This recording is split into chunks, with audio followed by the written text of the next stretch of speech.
And welcome back to Beerfield Fantasy Football. It's that time of year again. We're jumping into some division breakdowns. I think we're just going to try to make June be our month where we do division breakdowns from here on out. Welcome back, Beerfield Fantasy Football listeners. I'm at Nick Sparts. We got Dan Theory across the table from me, rocking the new gray t-shirt. At Theory BFF, also rocking the hat, which I don't think I ever take off. I think I sleep, shower, and shit in it. Not shit in it, but shit with it on.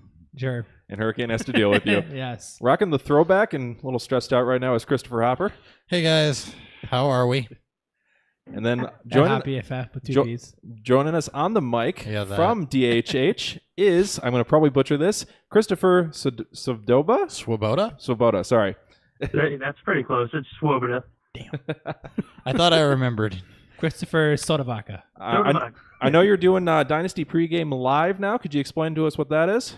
Yeah, it's just a little show me and my buddy Adam Wild over there at DHH put together live every Saturday night, around 8-ish, whenever we can get the technical side straightened out and get people on there. We just talk about what we feel about talking about that week. We'll just go through the week, write some stuff down, and then just talk about it on Saturdays. When the season starts, we'll be doing some lineup stuff, in-season stuff, and, off-season, we'll just be doing some cool Dynasty stuff. That's what we're doing now. And I saw in your Twitter bio, it says you're a DDP yoga enthusiast. Is that still the case? Know it. I love DDP and DDP yoga. That stuff's great. I'm actually slacking on that. My back's starting to hurt. I need to get back on that, get some energy going. For those of you who haven't tried it, free ads, I guess, right now. But it's awesome. It's super low impact. They step it up pretty nice as far as beginning classes and stuff like that. But it's been great for my back and my knees. Yep, great on the joints. This is really free plug stuff right here. ddpyoga.com. Go check it out. They have all kinds of cool success story videos. Like Arthur, you guys have watched that, haven't you? Yeah, yes. And I actually know a guy that has done classes with DDP and is one of the success stories. I watched a wrestling pay-per-view with him once. Oh. Not DDP, the guy, but Oh, Diamond Dallas Page. Sorry, tangent there. Yep. Well, if you do want to throw us some sponsorship money, we'll definitely take that. But otherwise, there you go for the pre-promotion. If you want to follow us on any sort of social media, you can find us on YouTube. Thank you so much for everyone who's starting to follow us there. You can find us at Beerfield Fantasy Football there. Please comment, like, subscribe, all the usual good stuff. Twitter, we're at BeerfieldFF. I know Dan is starting to get the Instagram rolling at BeerfieldFF as well. Yep, it's a bit raw, but, I'm kind of, figuring some shit out with how to do pictures and all that good stuff. But hopefully we'll get that going. All right. And just as a reminder, we are doing the Dynasty Listener League as well. A couple ways you can sign up for that, and this will all be emailed to beerfieldfantasy@gmail.com. You can leave a review for us on iTunes and screenshot it. You can subscribe to us on YouTube with a screenshot, or you can like us on Facebook at Beerfield Fantasy Football as well. Any of those three will get you an entry, up to 3 entries total. We're going to do the drawing probably mid-June and try to start drafting by the end of June here. Perfect. All right. Good stuff. So thank you to everyone who has already done the submission. Shall we get into a beer preview before we talk about the NFC East? Real quick, we're also on Untapped, Beerfield FF. That's a thing that we're going to start using now. I saw that the password had changed. I was wondering what was going on. Because I couldn't remember the password. And also, if I have to leave in the middle of this episode, I apologize. Work has been blowing me up. I'm going to try to get it in. But if I have to disappear and I'm no longer on screen after my ass walks in front of the camera, you know why. So we may be doing a repeat of the last 2 episodes with Hopper jumping in and out. No, I'm not going to jump in and out. If it happens, bad enough, I'm just going to go. All right. We have soda vodka here. You can fill in. Sounds perfect. All right. Beer preview time. Replacement, Chris. You don't want to see my face. Of course, I can't see your guys' faces either. So if you go to YouTube, Beerfield Fantasy Football, you can see our faces. You can see it on Monday.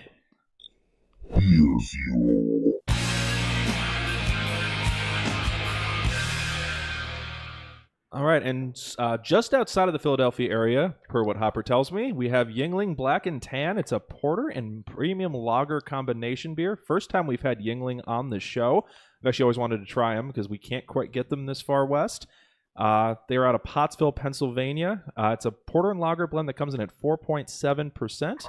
We'll get you a full preview once we get halfway through the NFC East Division preview. What's fun about the this far west comment? I got it in Arkansas, so, distribution. Yeah, I know they have a lot more distribution in the South than they do up here in the Yankee states. Yep. All right. News? News. One news piece.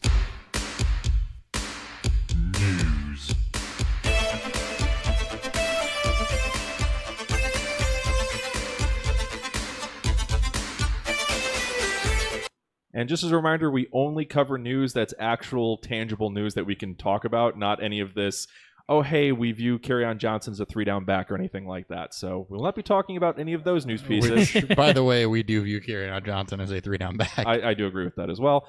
But for the news piece, the Seahawks did sign Brandon Marshall to a 1-year contract, so they're going to add another body to that Doug Baldwin and everyone else receiving core. I wish I still had the no one cares drop. I think that we talked about this beforehand, and it was just a matter of this helps not anybody that owns Brandon Marshall in Dynasty or whatever, but it helps Wilson. And it might help Penny a bit because Marshall is a good run blocker. But I don't see him taking targets away from Jimmy Graham. Or not Jimmy Graham. Doug Baldwin. Sorry, Jimmy Graham on the mind because it was mentioned, at least in a couple circles, that there's a possibility of Marshall having kind of the Jimmy Graham red zone role and also functioning as a blocker since they kind of lack a move tight end right now. I mean, he probably blocks better than Jimmy Graham. He probably does. So I think we block better than Jimmy Graham. Maybe. All right. Any thoughts on that, Chris? No, I'm not. I don't think too much of it. He'll be in there on red zone packages, like you guys said, maybe catch a fluke touchdown every now and again. But I mean, if I have him, I'll sell him for any third. Oh, I'd probably move him for anything at this point. Yeah, a sandwich and a bag of potato sandwich chips. and yes. Whatever else. In a 2022 fourth. Yeah. If it goes far, why not? We'll allow it. So yeah, no big deal there. It does slightly hurt, I'd say, Darbo and Lockett too, just because there's probably a few less targets their way. Yep. Yeah. All right. Shall we get into the NFC East? That division preview time? Yes. Division preview. We dropped.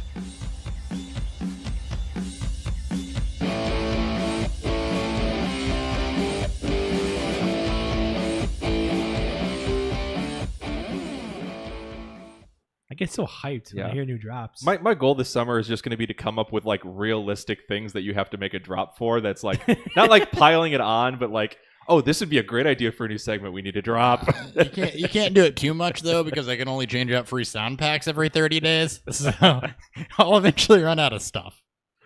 All right, so we are doing the NFC East, and that's why we had Chris on, because he is a Redskins lover and hater, from what he self-described when I was talking to him. Yeah, more so a follower than any emotion nowadays. Though your email is Redskins lover or whatever. Redskins fan, yeah. Redskins lover. We all got those emails that we. Redskins lover. He's a 13-year-old girl now. Oh, Jesus. LUVR.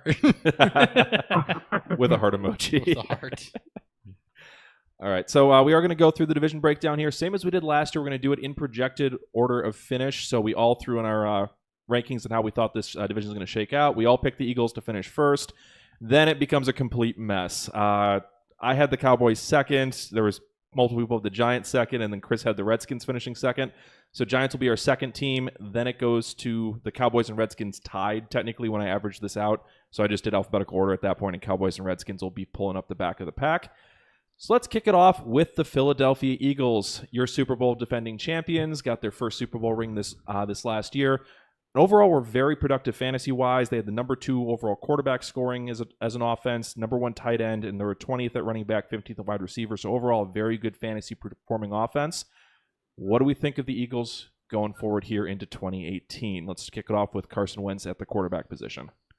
Go ahead, Dan. Well, I think the first big talking point is he's going to be ready to play week 1. There's been reports saying that he's on pace, if not already further along than people projected, but they kept Nick Foles for a reason. The fact that the Browns floated up their 201 pick in this year's draft for him and they turned it down suggests that maybe he's not as ready as some may think, but he's still my QB6. His ADP right now is a 602, so for me it's still a little bit too high for him. But obviously he's at a high touchdown rate, but 7.5. We expect that to come down. He had a 2.6 his rookie season, but he was number 2 in true passer rating this year at 110.5, number 3 in total QBR at 75.8. But the real concern is with this completion percentage, it was low this year at 60.2%, 2% down from his rookie year. Something that really stood out to me was when he's pressured, his percentage is 27%, 30th in the league. So if their offensive line struggles, or if there's some issues with injury, that's where that regression could also come from. And it'll also be with the knee, how much are they going to have him run? Because running was a decent part of his fantasy production up until the ACL tear. I mean, there'd be games where he'd have 40, 50 rushing yards to kind of pad his stats and make him more fantasy relevant for you. Yeah, they did. And that was part of my concern with him. The other part of my concern is that, kind of like with Watson, you do have some touchdown regression coming and probably a little bit of fallback in INT%. He was very good in both of those, 7.5 plus TE%. Only 7 players have had multiple seasons like that over the last 20 years. So it's rare generally. It's very rare to have multiple like that. It's not. They do throw a ton in the red zone. They didn't have a lot of rushing touchdowns. I think 9 in total, and everything else came from the arm of Carson Wentz or Nick Foles. So I would expect that to go up too. Yeah. So I think the rushing touchdowns will go up, but I don't think his regression is going to be quite as sharp. But high 4s is probably more realistic for Wentz. Yeah. Agreed. So, Chris, this is Barstool style, so anytime you want to jump in on Wentz, go right ahead. Yeah, we don't call on people. No, it's all right. I'm just, as a whole, I think Carson Wentz, like you guys said, he's going to be hitting some regression. He was hyper efficient last year. But one of the best things for him, and I know we're going to get to it, is that they didn't really add anything in the running back department. They're kind of sticking with what they have, which shows me that they're okay with their running game the way it is, and their passing numbers will probably look similar to what they were last year. So that's good for him, even with the slight touchdown regression he's probably going to have. But as a whole, I'm not as high on Wentz as everybody else. I'm not as big of a fan, and I think there's better even fantasy options out there in Dynasty. So, I mean, as a whole, I'm kind of a sell Carson Wentz guy at his probably top 4 QB Dynasty price. I'm out at that. Yeah, the QB6 that Dan mentioned would be redraft, but for Dynasty, we're similar, where he's a mid 1 instead of a top end 1, like some people seem to view him. Yeah, I'm in there in the mid, probably like 6 to 10 range. Yeah. There's also one note I want to put out, and that's the loss of Frank Wright and John DeFilippo. It may not show up as you see it, but I think the loss of his QB coach and his offensive coordinator last year may also maybe play into the factor of regression. Yeah, I mean, anytime you have a major coaching shakeup, that can cause some growing pains, and he's coming off the ACL. So there's a lot of things that he's got to kind of get over to get back to where he was last year. And I would be surprised if he has a seamless transition into another top 3 performance. Moving on to running back, which is still pretty crowded, though slightly better with the loss of LeGarrette Blount. They got Jay Ajayi, Corey Clement, Darren Sproles as the top 3 guys. And some other names I highlighted here on the list. Denzel Pumphrey's coming into his second year. Matt Jones, who's apparently been impressing in OTAs, and might force Smallwood out finally, because Smallwood needs to go. My first Twitter battle I ever had with somebody was a Philly beat reporter last year about Wendell Smallwood. And then Josh Adams was a UDFA that they brought in. So what do you guys think of the running back core? What are you projecting for the main 3, Ajayi, Clement, and Sproles? So for Ajayi, his touch is obviously going to go up from the 10 to 12 he was getting. There are 181 touches that were vacated, essentially. So he's exceptional against stacked fronts also, 4.0 yards per carry, which is good for 10th among the league. So I could see him kind of helping to fulfill that Blount role. Passing work's going to be limited because of Sproles being back, and I think that ultimately what that hurts is Corey Clement and the tick up that we expected for him. I still think Clement gets more touches and takes some. I don't think all of Blount's touches go to Jay Ajayi, and Sproles won't be used a whole lot as a runner, but we thought Clement would take some of the Darren Sproles role also, as would Ajayi, since he's an adept receiver, and that's not going to happen. So all 3 guys are going to have some limited upside and pretty specific roles in my opinion. Yeah, I mean, I like Ajayi. I wrote down all the ADPs for these players right now, and Ajayi's ADP is 405. Clement's is 1105. I'm a little higher on Clement. I don't know if Sproles is going to just see the same amount of work he got, pre-injury. I think this is his second knee injury that he's had in his career. He's also in his mid-30s. So what his actual role could be, I agree with you, Hopper, that he's not going to do much for running. Depends what he does in the passing work. But Clement is a pretty decent passer. He also had the best pass blocking grade amongst all running backs this past season. But I mean, amongst running backs on the Eagles this past season. So I think there's a decent defined role for both Ajayi and Clement, and I think what Sproles may get will put a wrench in both of them potentially. Yeah, I'm kind of waiting to see what we see out of Sproles in training camp, but his signing does worry me if I'm looking at Clement as anything more than just an end of bench stash. But with him going 11th round, that's where he is, you yeah. start doing your end of bench stashes, and I like Clement at that value. All right, Chris. I think Clement is pretty good at his job, and I think he showed something in the Super Bowl to the coaching staff and stuff like that. I think he's got a good role. I don't think Darren Sproles is going to have much of a role there at all. He's just kind of going to be there, maybe an injury or just a vet presence kind of. But it saddens me that whenever somebody says the name Matt Jones, everybody in the room just starts laughing. As a Redskins fan, it saddens me because I had such high hopes for him. When they took him, Scott McLuhan, who drafted him, still raves about Matt Jones, says he was the best running back the Redskins had over those years he was there. And you guys say he's impressing. The guy impresses everywhere he goes. He just doesn't seem to get on the field. Or hold on to footballs. He can't hold on to the football. Yeah, exactly. He fumbled twice in a game and never saw the field again after that, basically. It's a bummer because I do like him as a player, and I'm kind of interested to see if he's still on the roster come that third week of preseason. Because I think Wendell Smallwood's probably long for this roster. He's probably not going to make it, right? No.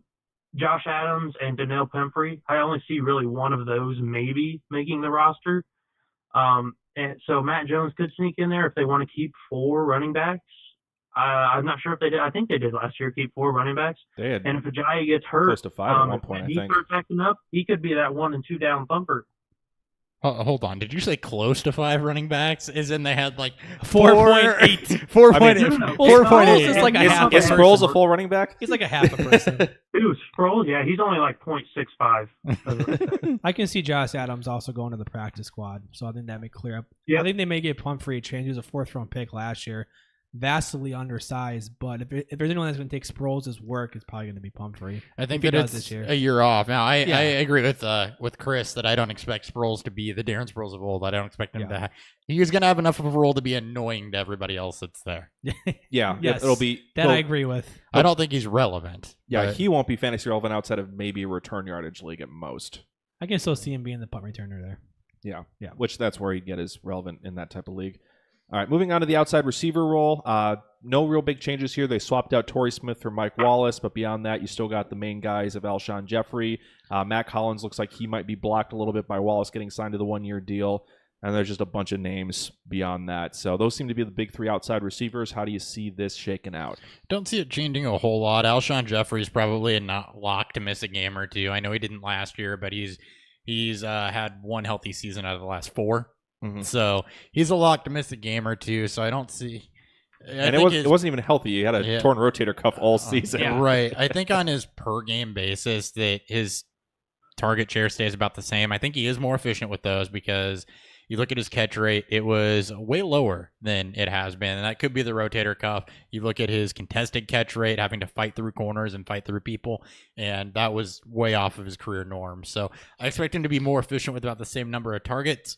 And then Nelson Aguilar, I think, is due a minor increase. I don't think there's going to be a whole lot, or a whole lot available, really for anybody to take more besides what Trey Burton and Brent Selleck left there. Well, and the other thing with Jeffrey, too, is he was trending upward as the year went along. He was. And I think that you see more of what happened at the end of the year extrapolated throughout the season, but I don't see a huge productivity jump for him or Aguilar or...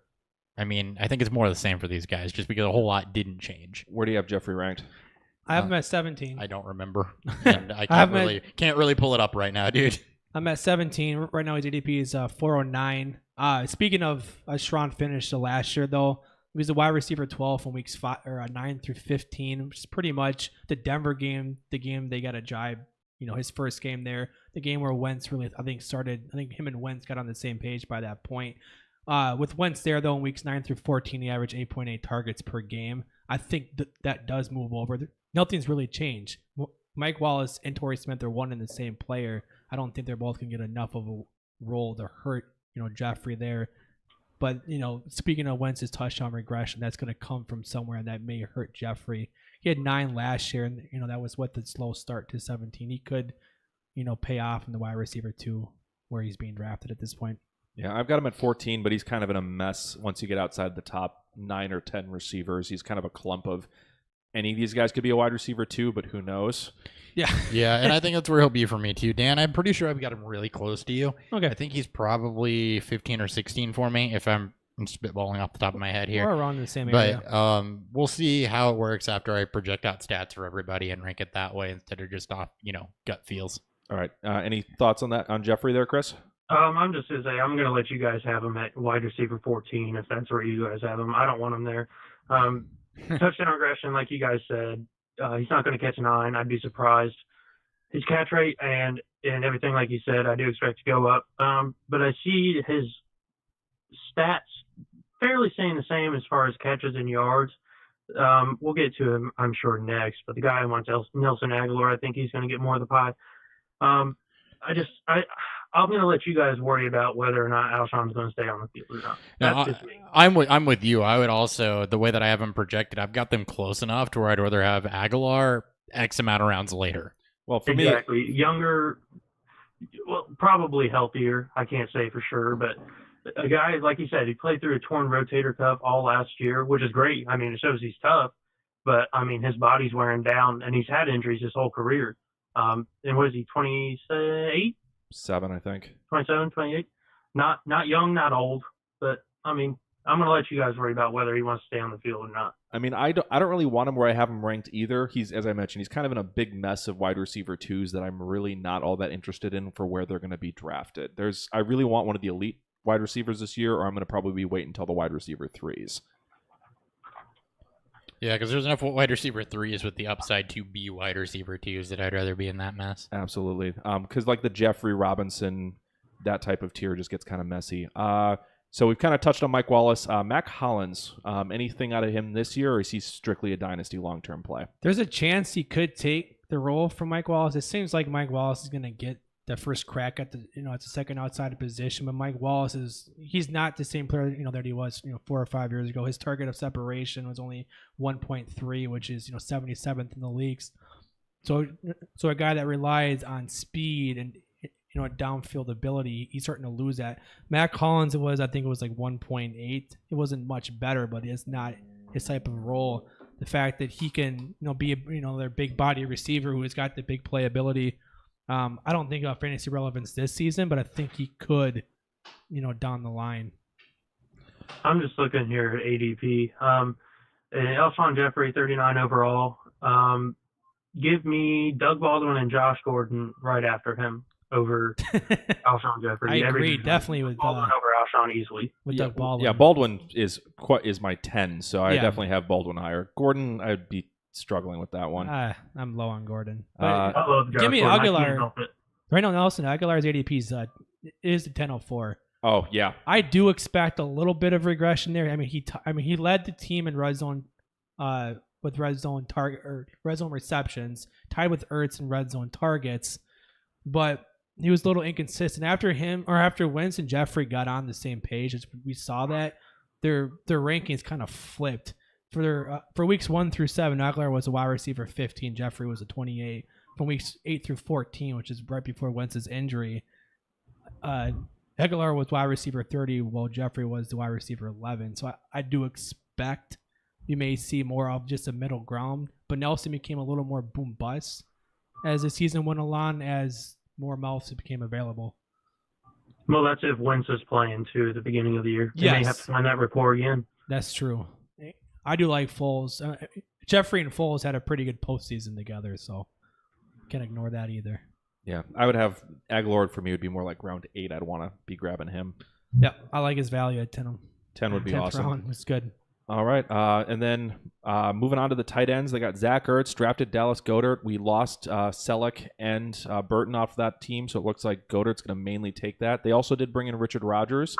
What do you think of this tight end group? It's all Zach Ertz. I don't see Goddard hurting Ertz at all for this season. Goddard's a rookie tight end. He's coming from a Division II school. Going to have to learn how to block on an NFL type of level.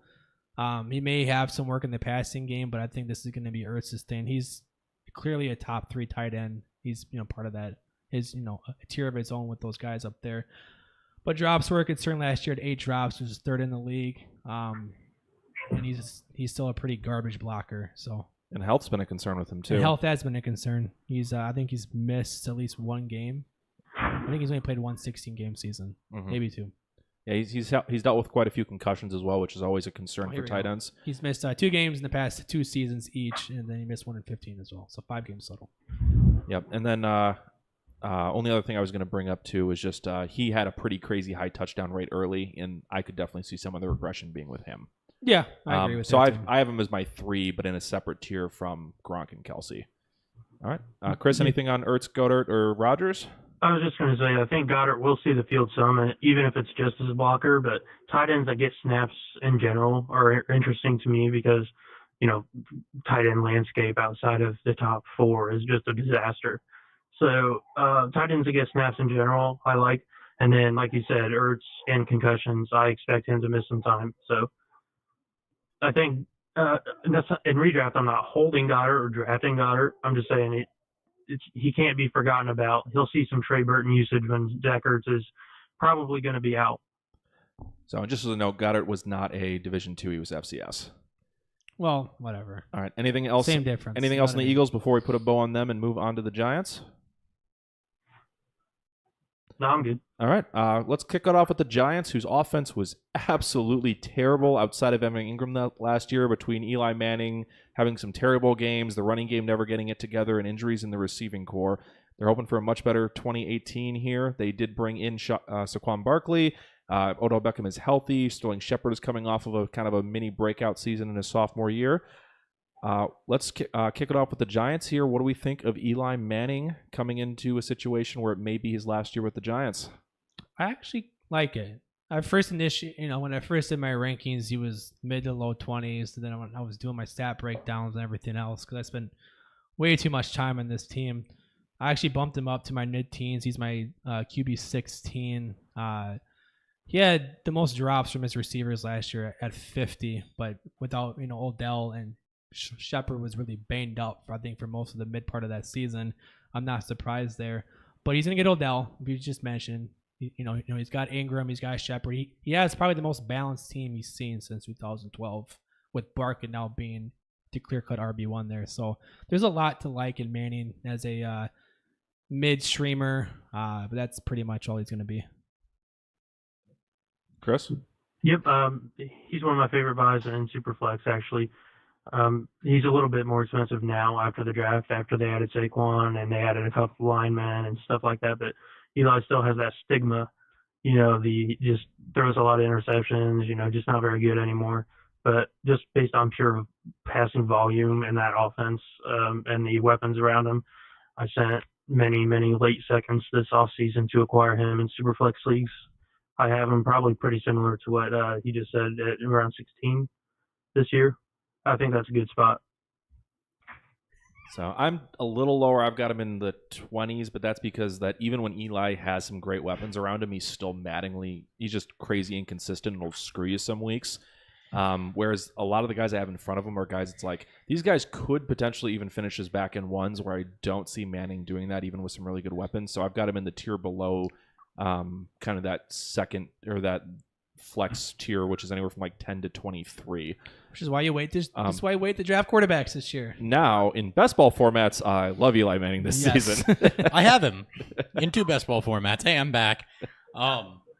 Did we do a beer review already? No, that will be after this team. Okay, cool. Do you want to add anything else on Eli Manning besides that you have him best ball? No, I think that Barkley actually kind of hurts Eli's upside. I don't think that he's going to have the 600 pass attempts or close to 4,500 yards that he's had in previous years. I do think that he's probably a viable streamer, and like you said, in best ball, just because he does have weapons around him. But I think Saquon Barkley is what this team is going to run through. So I'm like you, though, with the Giants. You mentioned it as soon as I walked back in the room, and I want to buy into them every year, and I tell myself every year, wow, look at these weapons. They're going to be good, and then they never are. So, well, let's transition to the running back then and talk about Saquon Barkley, Jonathan Stewart, and Wayne Gallman making up the top 3 running backs here. Besides Barkley, where do you guys project him at in terms of your redraft running back rankings? Right now, he's my RB6. Right now, he's 107 ADP, which I think is fair. sky's the limit when it comes to carries. I don't see Dynasty Stewart or Wayne Gallman or fucking Joe Schmo on the streets can take anything away from there. So he should, I'm guessing, get around 250, if not more. It's where the passing game work. It's where the passing stat line, I think, becomes a little more difficult to project. So I spent a little bit too much time in trying to deep dive just trying to figure out where his stat line would be. I fell on a 70 targets, 55 receptions, 423 yards, and 3 touchdowns. And how I got there was just kind of, averaging out the last 3 seasons for all the receiving work from the running backs. I went back and I looked at Ahmad Bradshaw, which was the last 1,000-yard rusher for the Giants in 2012, and also the last Giants running back to get 250 plus carries, which he did in 2010. So there's a lot of upside. Obviously, there's a lot of upside for Barkley there. See, I went a different philosophy when I projected him out. I'm similar in targets and receptions, but I had his yards per reception pegged a little bit higher. Yes. So I have him with a bit more yards, and I went and looked at Shula and Shermer and what they did. Yes. And I looked at the coaching staff that's there and the schemes that were there, and I went back and looked at Jonathan Stewart's carries and Jerick McKinnon and Latavius Murray last year, and the type of quarterback, and dug into some other things to project that. So I had him about 100 yards more.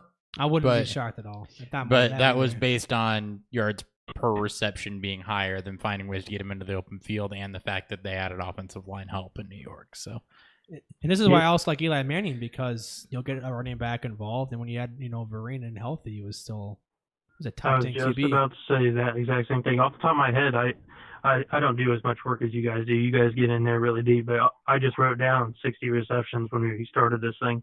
So I'm right there with you guys. I think he's right there. Saquon, that is. And obviously that helps him a lot, but I think that does wonders for Eli Manning. Lots of safety valve throws, and Saquon making people miss, probably getting 4 or 5 reception touchdowns. All right. And then Stewart and Gallman are strictly injury handcuffs for Barkley. Stewart's going to be the change of pace guy. I got him for about 115-ish touches. And then Gallman is, if there's an injury, he'll get receiving down work. And other than that, I don't see him doing a whole lot. So if no injuries, he's probably in the 50 touch range. I made one note on Wayne Gallman. I do agree. I think they're both dead. There's no reason to draft Jonathan Stewart. There's no reason to draft Wayne Gallman. The one knock that people may have on Barkley, and by knock I mean by very minimal, is that he's a little bit inconsistent with his pass blocking. This is where something Gallman did okay at last year. So there's any chance that Gallman has any sort of relevancy is maybe getting some third down work. But again, not really concerned with it. So all right, enough time on Gallman. Let's move on to the outside wide receivers. Odell Beckham holding it down there as the main guy. Then you also have Cody Latimer, Roger Lewis, and Travis Rudolph is kind of the 2, 3, 4 for the outside positions. There is some talk of Shepard taking some of those outside snaps as well. Where do you guys project Beckham at, and is anyone else interesting in that list?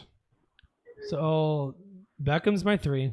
Right now his ADP is 109, which I think is fantastic. It could be one of the better values in the first round if there's any. Barkley will not hurt Odell Beckham. I've seen that tweet come around a lot. People thinking that Barkley's going to hurt Odell. It's going to help him. It's going to stretch. It's going to open up more down the field. For all around, it's going to help everything out. There is some potential injury risk here. He's only played one 16-game season. He came in his rookie year hurt last year. But his projected, his overall stats, he's had his first 3 seasons, 152 targets, 96 receptions, 1,300 yards, and 12 touchdowns. I mean, this guy is a walking wide receiver, 1 top 5 finish. And until he doesn't do it, I don't see how it's not going to happen again. All right. Anything to add there, Chris? Nope. Just that Odell is still my number 1 receiver in all of Dynasty. I know you guys are talking a little bit more redraft, but I play Dynasty only, so this is this is what I think about. The broken ankle last year doesn't scare me or anything like that. Nothing injury-wise, and I bumped into my 2, so I'm pretty close, but not quite there with you. Oh well, I love Odell. I know. I was just gonna say I have Cody Latimer on a couple teams. He'll probably start some games just as the second wide receiver, but I don't project any fantasy relevance unless Odell gets hurt, and even then, targets will just funnel elsewhere to Shepard, Ingram, and Barkley. So, I mean, I have him as a stash, but nothing special. All right. Moving to kind of what we thought was going to be the slot guy, but we've started getting some rumblings he may play more outside this year, is Sterling Shepard. Going into his third year here, what do we think about him? Because he's kind of always been in Odell's shadow. I mean, it's going to be where he lands on the target totem pole. He's got to compete with Ingram. I think he'll outdo Barkley, but that's still going to be a nuisance in terms of targets. He's one of the hardest, I think, to kind of peg on because, a lot of his volume, came because Odell was hurt. And then you go back and look at his rookie season. I think he had like 95-ish targets, somewhere around there. He's always been a 70-plus catch rate. Or 70-plus catch rate last year. I think it was in the low 60s in his rookie year. But I had him going about maybe 80 to 90 targets, 700 yards, and 4 to 6 touchdowns, depending on all the Giants do. And in your rankings? He is my wide receiver 42, and his ADP is 1003. All right. I've actually got him at 38. I actually would take Shepard over Aguilar personally, and definitely would take him in the 10th round. I think I have him one spot apart. All right. Any additional thoughts there on Shepard for dynasty purposes, Chris? For dynasty, he's a hard sell for me. He's one of those almost no upside players. He's not someone I like to have unless I'm just need someone to fill out a roster, like a starting lineup spot. We see, deep lineups where you start like 10 or 11 players, and then I have those kind of guys. But in a bunch of normal leagues, he's just not someone I'm interested in, and someone that still fetches a high price in dynasty, first round picks for some odd reason. So I don't have any, but if I did, I would sell. All right, so you view him as a sell there. I kind of agree with you. I like having him around on teams, but if I got deep enough at wide receiver, I'd gladly move him. Let's move on to Evan. Sell on Shepard? Yes. Okay. How about Evan Ingram? We're going to hit him next. What, buy or sell? Yeah, are you going to buy or sell Ingram? I'm selling Ingram actually more than I'm selling Shepard. Shepard had probably be closer to a buy on. I had no idea what we were talking about. So Ingram saw 115 targets last year, finished as a top 5 tight end. I think that target volume is probably going down, so he is my tight end 6. I think you guys generally agree with me on that he is not a top 4 or 5 tight end. He is my tight end 6 too. And I also do not agree with him being the number 1 tight end in Dynasty that I've seen in a few places. So No. Well, who said number 1? I don't necessarily want to name and shame, but I have seen it. No, it's all right. I mean, I understand that's just egregious. Yeah, it's nuts. And also, let's look at the fact that he was his PF grade was 42.2, 67th in the league, 67th among tight ends. He had a 55.7% catch rate, 31st among tight ends, most drops at 13. And he wasn't very efficient with his production. He was negative 7.2, 19th among tight ends. He needs volume to be successful, and I think he'll get it, but he won't get it nearly to the point where he was last year. Yeah, there's a fine line there because I love volume-based players because that's where fantasy points come from, in my opinion. So I do like Evan Ingram, and he's still my 4th tight end in Dynasty. But that's more like because after the 4th tight end and, Hunter Henry, who's now gone for the year, there's nothing else. Like, the tight end landscape's not very good. So, I mean, he's still up there. But like you said, 115 targets is probably not repeatable. And if he doesn't shape up his efficiency, his numbers are going to drop by a lot. I mean, I see a major target regression for him. I wouldn't be surprised if he's down closer to 70 this season. I had him at 87. I think that's fair. When I projected We're all completely fair. I'm with you. So even if he bumps the efficiency quite a bit, he would need to bump it. He'd need to become incredibly efficient to match his numbers from last year. Yeah, and I think there's some slight touchdown regression too with Odell back because Odell's had one season where he hasn't pulled double-digit touchdowns, and it was when he got hurt last year. Yeah, so. every other season, his average was 12, as we've covered in a. Yeah. Oh, you guys talked about that already? Yeah. And Ingram had 6 touchdowns last Welcome year. to the show, yes, I agree. me. All right. Well, you're just in time to be back to do a beer review drop. That's what I'm here for. We're safe after this, right? I don't have to do another drop. Beer review.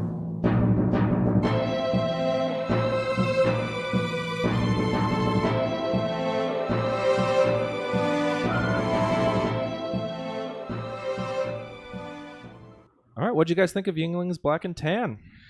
So, for exactly what it is, it's really solid. It's a lager porter hybrid, and if you pour it out of the bottle that we're drinking it from, it has the color of a porter, a little bit of the nuttiness, but it's bodied like a lager is, and kind of the same aftertaste. It's not as sweet as Yuengling's regular lager is, so I'm a fan of it. It's very drinkable. It's a lot more drinkable, especially this time of year, than what normal porters are. Yeah, if you want some of that roasted malt type flavor that you normally get out of a porter, where it's that kind of get some of that little bit chocolatey note to it, but it's way more drinkable and not nearly as heavy. I'd almost call this a session porter is kind of what this would come in as, which I don't think is really a thing, but alcohol percentage wise, but as far as and drinkability too. Yeah, drinkability, and like I said, it's a hybrid, which you don't see a lot of those, but it's a hybrid. It's like a lager and a porter reproduced. Yeah, I've seen these poured at bars before. A black and tan, that's a pretty common drink to make where they do a porter and a lager off of a draft, but I've never seen one in a bottle together. And the fact that it came out quite excellent is awesome. So thanks, Yuengling. Anything to add, Dan? No, you guys got it. Perfect. All right. Well, let's hit the Cowboys here so we can make sure Chris doesn't stay up too late and he has to be up at 2 in the morning. So Cowboys came in. Fantasy scoring-wise, they're pretty middle of the pack. Quarterback 13th, 16th for running backs, 21st wide receivers, 17th tight ends. They have lost Jason Witten and Dez, though, so that receiving game should be a bit of an issue, but no Zeke getting hit to suspension, we assume. We'll see what happens. So what do you guys... August. Let's start it off here with somebody who I'm sure will not be divisive at all, and let's talk about Dak Prescott. I'll start, I guess. Dak Prescott has good floor and no upside, in my opinion. It's Zeke's team. It's going to run through Zeke. The volume's not going to be there for Dak to be a major player as a passer. What's going to save him is his legs. The rushing yards are going to help his upside a little bit. So I just don't see him being a top option. Yeah, for me, he's my QB 20. And I know I'm going to get a lot of hate for that. Right now, he's going at the 1302, so the value is there for he's going at streamer position. He has no one to fucking throw to, though. He lost Dez. He's got one piece that's there from that he's felt comfortable with that's probably going to be on that roster and have some sort of role, and that's Cole Beasley, because I don't think Terrence Williams is going to mean anything. He's had 6 rushing touchdowns the last 2 seasons, which is good. Each. So he's got that upside to him, but just as Hopper said, this is a massive run-first team, and the fact he's got no weapons there, I have very little faith in him as any sort of an upside quarterback. Chris? Yep, totally agree. It's like you said, a run-first team and a team that's not very good. I just don't see them winning a whole lot of games like some people seem to predict. Just looking at this depth chart you guys have nicely posted on the doc, it is not very pleasant to look at. It's just not fun. I just don't see the production coming, especially for Dak. Like he said, QB 20, I'd much rather have Eli this year. Yep. I mean, I'd view them differently. I think Dak is going to be safer and is more likely to get you some floor week to week, and he won't give you an imploding, like, negative 2-point game like Eli does from time to time. He had one last year that was negative. He did have one, yes, but that was with no Tyron Smith and no Zeke. I mean, I put that in my notes. I think with that 3-game stretch last year really opened my eyes to why I don't like Zeke, or not Zeke, but like Dak super long term. But it's how low is his floor? He's going to be a floor guy, yes, with rushing, but I mean, how low that's going to be? Like, he's going to be like Kaiser, because Dak's pretty safe with the football, but where is he going to get touchdowns? And that's kind of where this saw what happened when Zeke and Tyron Smith were out, and those are the 2 best players on the team, literally the 2 best players on the Cowboys. And without that, Dak was not good. And I'm not that shocked that he struggled, but I do like him a little bit better. He's my 17, but he's right in that mess tier. I was gonna say, I thought maybe you were a little bit higher on him than. No, it's. That bad. I mean, the issue is that just as you guys have touched on, he has nobody to throw for. He has the worst tight end core in the league, and that's saying something. Because there's a lot of bad tight end. He may groups have the in worst this league. receiving core in too. I'd say probably second worst. The only one I'd take theirs over would probably be the Bills. Yeah, maybe. Well, the Dolphins are pretty bad too, but I would take the Dolphins over theirs, no question. Stills and Parker for sure. I mean, Hearns is okay, but he's a 2 or a 3. I like Gallup, but he's a rookie who's coming out of a not a Power 5 school. He was a 3rd-round draft pick, so I like him to develop there, and he should get some targets. But it's just going to be tough for Prescott this year. I'm going to try to pair him in situations where I wait on quarterback, and I've got some deeper rosters, so I can have 2 quarterbacks. So maybe grab like a Dak and a Matt Ryan or something like that. And if this works out with his legs, he could be a QB1 again. If it doesn't, I'll cut him and find somebody else. And that's my point. I'm not going to draft Dak. Dak in my notes is he's one of my biggest avoids this year. Don't draft him. Let someone else draft him, get pissed off, and then drop him, and then you can pick him up for free. I mean, if I do draft him, it'll be very, very late. Yeah. No, I get it. All right. Let's move on to running back here. Where do you guys have Ezekiel Elliott here? He's my RB4. His ADP is a 104. The only reason he's not higher than Johnson or Gurley or Bell is because of his.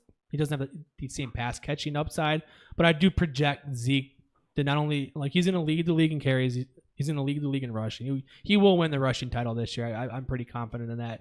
I think what we could see from him is 2014 DeMarco Murray, where he led the league in carries, he led the league in yards, and he had I think 13 touchdowns, and he had just enough in the passing game to give him that super high finish that he had. That's where I think Zeke is. Extremely safe.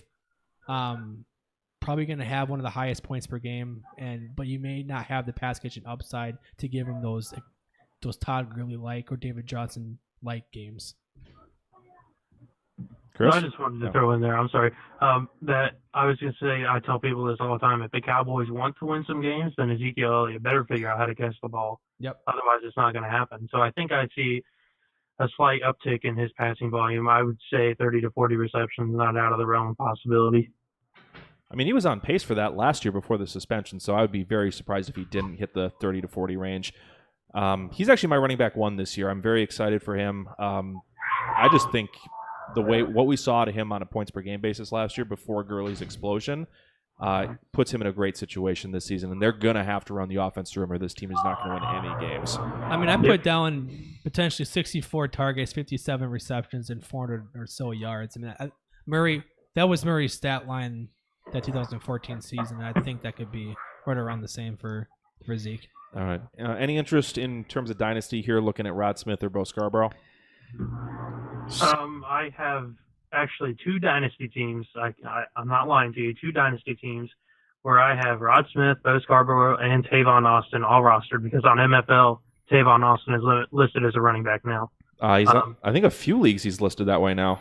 Yeah, Yes, on he MFL, my fantasy league, he's in there as a running back because that's what the coaches had initially said they brought him in to be. So that's what he's listed as. And like I said, I have two dynasty teams where I have all three of them. I'm hoping there's a little bit more clarity come closer to the season. I like Rod Smith the best out of those. If Zeke were to get hurt, I'd probably want Rod Smith because he can catch the ball and he's explosive like we saw last year. He had one or two games where he had just ridiculously long touchdowns, like 25, 30-point games. So that's the guy I want. I was a big Scarborough fan coming in, but I hated the landing spot, and I hated that he slipped down to the, 7th round before he got drafted. Yeah. So that kind of tempered my feelings on him a little bit, but he'd probably be the in between the tackles guy, and he's also not a bad pass catcher, so they may give him a crack at it before they completely hand the job to Rod Smith. So Scarborough's at least worth a kick in the tires a little bit if something did happen to Zeke. I actually like Scarborough more than Rod Smith. Rod Smith, yards created per carry 1.04, 122nd in the league. He needs big holes. Thankfully, his offensive line top 5 in the league. But as you just said, Nick, Bo Scarborough is more of the in-between tackles guy. So if something happens to Zeke, I think Bo has a chance to take that RB2 spot.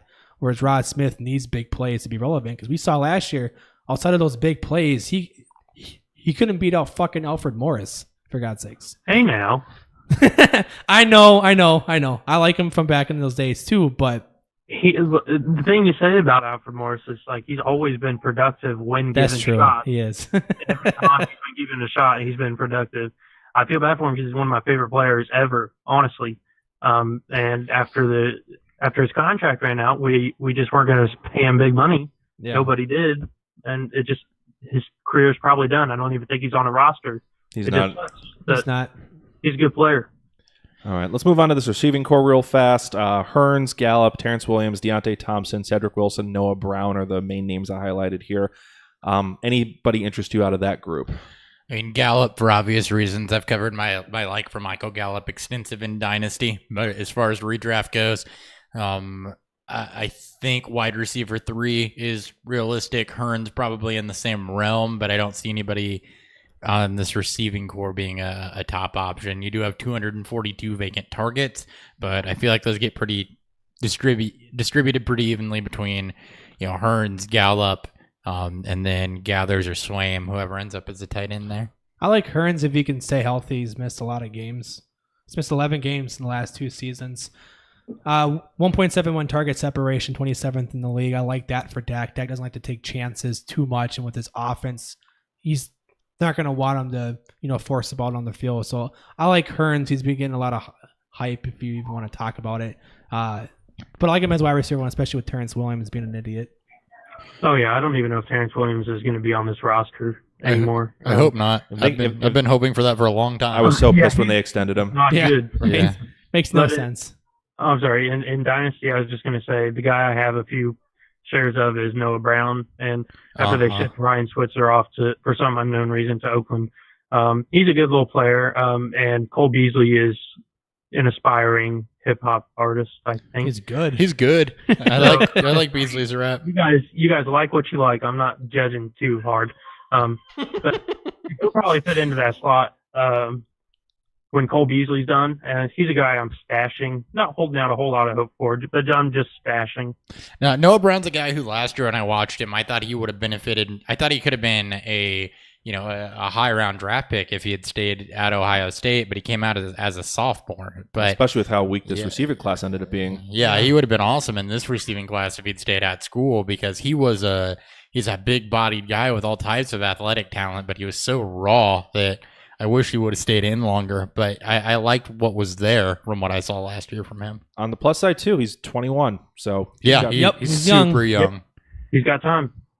All right, and then slot wide receiver. I threw Austin here. I'm not sure if he's going to be the slot guy or the running back or what they're doing with him. So I put him here with Beasley. And then apparently Katie Cannon's there. I didn't even know. So on his 8th team now? 9th team? This is Katie Cannon's 17th team. Sounds like Tavon Austin's going to be the main pass catching running back. That's what they want him to be. It's what the early reports are, at least. Okay. That's all we need to talk about. All right.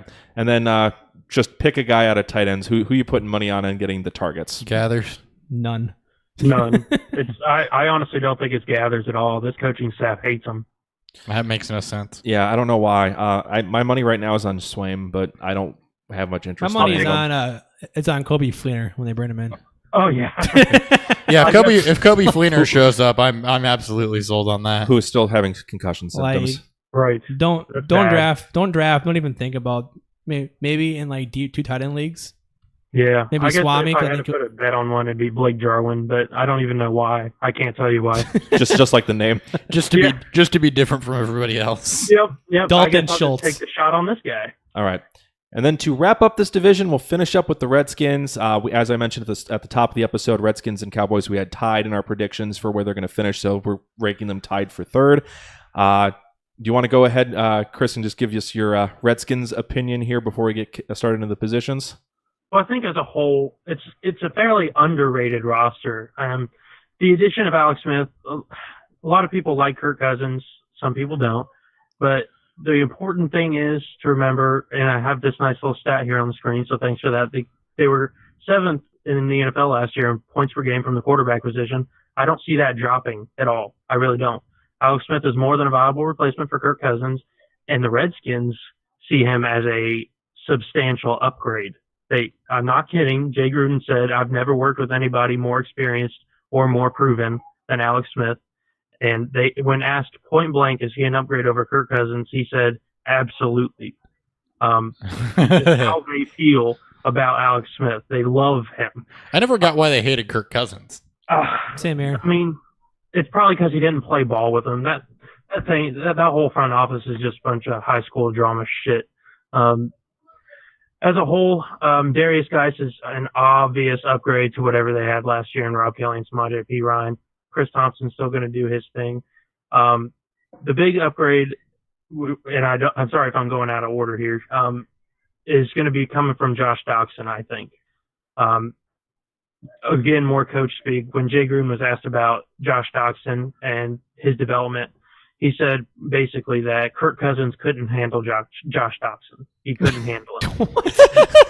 I'm not kidding. This is a quote. He can't handle Josh Doxson. He would not throw the ball how Josh Doxson and Jay Gruden wanted the ball to be thrown to him. He wouldn't do it. So yeah, I think the targets for Josh Doxson are going to go exceptionally up, and the guy who's overvalued is Jamison Crowder. Oh, man. He may have words. People see the slot wide receiver for Alex Smith, right? And they're like, oh, Alex Smith, good in the short to intermediate range, and that's Jamison Crowder. Well, that's not wrong, but historically, and I don't have the numbers in front of me. I'm sorry. Like I said, I was working long today. But historically, Alex Smith does not target slot receivers very much. It's a common misconception. He likes the tight end and he likes the outside receivers. So I think Jamison Crowder is a little overrated, and if I'm praying Jordan Reed can stay healthy, man, that's the guy I want. I think a lot of people are, because the stock has fallen so much that Jordan Reed's a great flyer this year, I think. If he can stay healthy, that's if it. he That's can it. stay on the field, man, he's going to light it up. He will be back up there in the top 3 tight ends. Well, and if he's not, I'll buy all the Vernon Davis shares this year. I already have all the Vernon Davis. I'm sorry. He owns all of them in all leagues. All of them. All of them. All of them. All right. Well, let's kind of get back to the beginning here that you've gone through the team. Alex Smith, I'm a little bit more tepid than you are on him just because prior to last year, his production had been pretty consistent in the mid to low quarterback 2 range, where he almost did that every single year. He was in kind of the QB 15 to 20 range. And that was with Andy Reid, who is a very, very good offensive coach. So I don't necessarily have the same expectations that they come in as a top 7 quarterback points per game wise here, but I could definitely see him being a very, very capable streamer. He's got some weapons I like, but don't necessarily love, even though I do own some shares of Josh Doxson. What do you guys think of Alex Smith? I'm right there with you. It's like the Matt Ryan thing from the year before, to me anyway, to where you saw this stands out a little bit. Yeah, to where this stands out against the rest of his career, and he's going to a place where I want to believe in Josh Doxson. He was given the opportunity last year. He didn't do it. And say you about Cousins. I'm a Kirk Cousins believer. I love Kirk Cousins. So I do think that the coach speak. I fully expect that. I just lost my train of thought. It must have been that shot I took right in front of the camera earlier. Anyway, I want Josh Doxson to blow up, and what Chris said was right. The misconception is he uses a slot receiver, and that's not the case. You look last year, Tyreek Hill wasn't running out of the slot. Tyreek Hill was playing outside, and that's who he used. Same thing with Macklin when he was there. So I do agree with that misconception about Jamison Crowder. But as far as Alex Smith goes, I'm on the streamer train. I'm not going to draft him, but I think that if you need a fill-in, if you need a guy due to injury, something like that, Alex Smith is one of the first names I'm looking at. Yeah, he's my QB 21, and it's not because I don't like him. It's just there's a lot of like Nick said, I think earlier in the show. There's from that QB 10, 11-ish range all the way down to even QB 25. There's so many streamer options there. I think for Smith, what hurts him is that outside of last season, he's always been, as Nick said, that QB 2-3. And just looking at his air yards, he went up from, I have my notes pulled up here. He went up from, he finished 8th in yards, 8th in air yards with 2,130, and then he finished 26 in 2016 with 1,659. Guy that doesn't like to force or at least push the ball downfield a whole lot too much, which is why I like Jamison Crowder, because he can work that intermediate range. Or Doxson, we don't know yet what he is. And they also brought in Paul Richardson, which they over fucking paid for, which means they have a role in mind for him somewhere. Like, they're not just going to let him sit on the bench with that type of contract. So, yeah. And the other note too, Crowder did run outside a whole lot more last year than he had the previous years, and he is very good at getting open, which Smith does to like. So he may find work on the outside, not necellily in the slot, to kind of target twist that separation narrative. Do you mean to tell me that quarterbacks like open receivers? Most of them. Few don't seem to care, like Brett Favre. Let's say Brett Favre may like the majority of them do like that. If you're too wide open, he's just good. Or the more modern example, Jameis Winston. Yeah, Winston. Blake Bortles. All right, moving on to the running back core. We already touched on Darius Geis and Chris Thompson. I think it's general consensus those will be your top 2 guys. Geis being more first, second down thumper, and then Thompson being your third down pass catcher. Yep. Yeah. That's exactly what I expect. I love Darius Geis. So I have him as an RB 18. I know I'm a lot higher than most people. His ADP is right at the 409, which I think is pretty fair for him. I think he'll definitely not be the primary pass catcher, but I think he'll have enough work in the passing game where he could be something. Like, you look at Alfred Morris, the last time the Redskins had a 1,000-yard rusher. I mean, he's not obviously going to be using the passing game much, but I think Geis could have that opportunity to be better than what Morris was that year. I mean, Morris is a terrible pass catcher, and Geis is actually I read that okay. Ron Nell's going to mix it all up. But yeah, Geis I expect to probably do similar to Fournette last year in terms of his pass catching, which is I think in the 35-ish range. On pace for like 40 if it would have stayed healthy. All right. Anything to add there on Geis or Chris Thompson, Chris? No, not really. I just don't think this is going to be a high volume running offense as a whole. So I would temper expectations there. Geis as a whole, when you said running back 18 and you said you were higher on him, and I know you're talking about redraft, I was kind of surprised by that. I feel like some people like him a little bit more, but I think where you had him is very fair. And then I do like Chris Thompson. He was just hyper efficient last year, but he's so good, man. He's really good at what he does. I love watching him play. I love Chris Thompson. I just unfortunately can't stay healthy, and I expect that efficiency to kind of drop down a bit. 7.8 yards per touch and a plus 48.2 production premium, fourth best. I mean, yeah, he was he's gonna nuts have when to he was do healthy. that again to be up where he was. All right, and then between Kelly and P. Ryan, if something happened to Geis or Thompson, who's the one you want? Matt Jones. Matt Jones. Matt Jones. Back from the dead. All right. P. Ryan. All right. Outside wide receivers, we did touch on Doxson a little bit here, but it sounds like we're betting on Doxson over Richardson in our rankings. Yeah, I'm betting on Doxson over Richardson all day. Richardson was incredibly inconsistent last year. He was saved a lot by the big play. Doxson, at least when he had the chance, he wasn't fantastic. He didn't blow up, but he was all right. He did Showed us some flashes. He wasn't crap all the time. So scored 6 touchdowns, which is nice. Hopefully we can get that closer to 8 to 10 this year. So I got Doxson in my, I think, around low wide receiver 3. I think he's around 35 for me. Where do you guys have him at? Oh, man. But I'm also high on Crowder. I have Doxson at 49.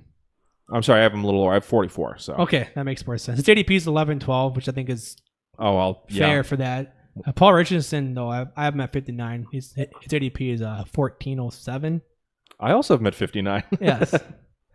Richardson's a guy I don't have a ton of faith in, especially when I think Crowder and Doxson are both better receivers. And Reed, when healthy, will be the number 3 target, if not 2. Not 1.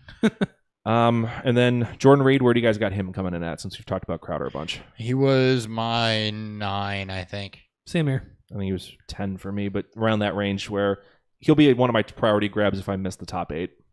His ADP is 808.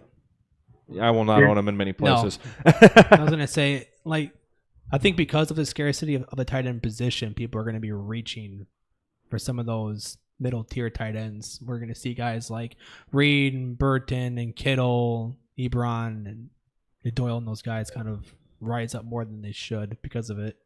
People will panic draft him. Yeah. Yeah, I could definitely see that. Anything else you want to add on the Redskins before we wrap up the NFC East here? Nope. Maybe as a dynasty spin, Trey Quinn. He's been my number 1 stash in all of my leagues. I probably have him in 12 to 15 leagues, honestly. How many leagues do you play in? Over 20, probably. Oh, man. Off the top of my head, something like 20. He's a fantasy football junkie, but don't call him an expert. Yeah, I'm no expert, man. Don't say that. No, Trey Quinn, Jay Gruden wanted him as early as the 4th round. He was pounding the table for him. And Bruce Allen just would not pull the trigger until it kind of finally came to the last pick of the draft. And he's like, all right, I guess I'll take him. I love Trey Quinn. This guy. I also love Trey Quinn. Really good player.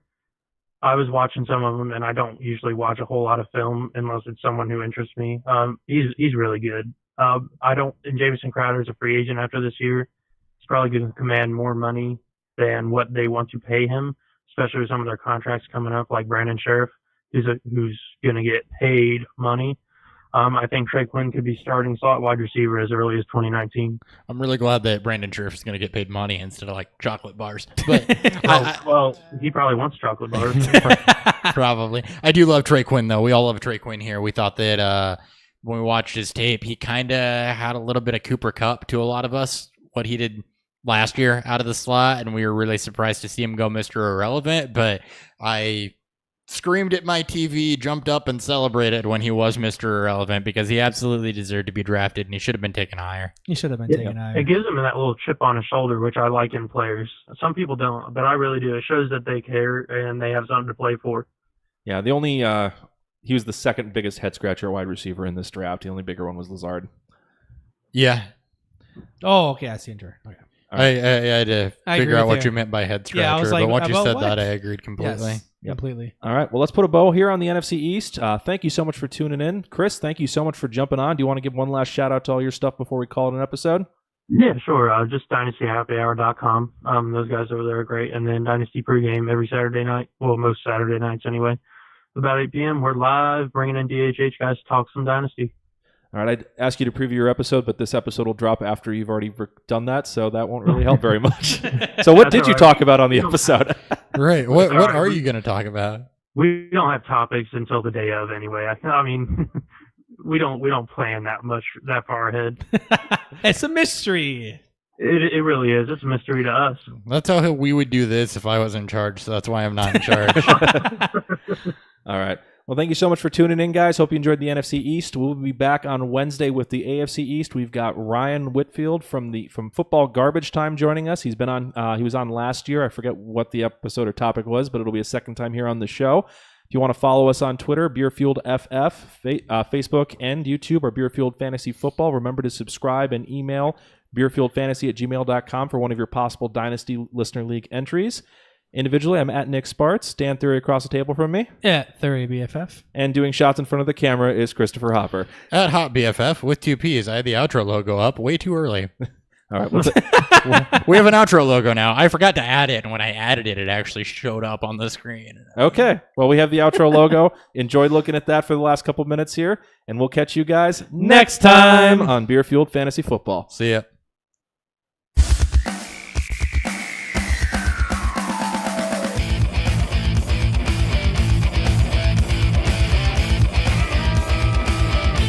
I also was going to make outro music, but, I got interrupted. I like halfway through it. I like the intro.